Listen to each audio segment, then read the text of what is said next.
Kaya bang manalo ni Lapu sa 5 XP lane heroes na to?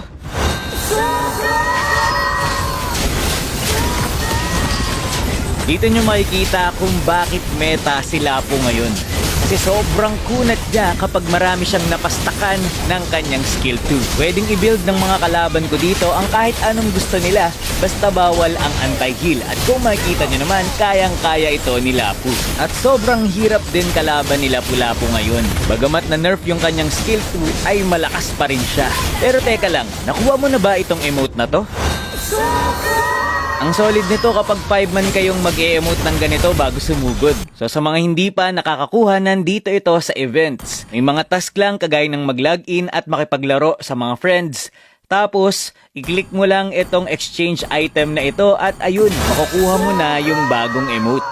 By the way, congratulations nga pala kay AJ Yanson at kay Dave Demiden Anadaw. Kayo ang mabibigyan ng collector skin ni Lapu-Lapu. Yung iba kasi hindi sumusunod sa instruction. Congrats sa inyo and God bless.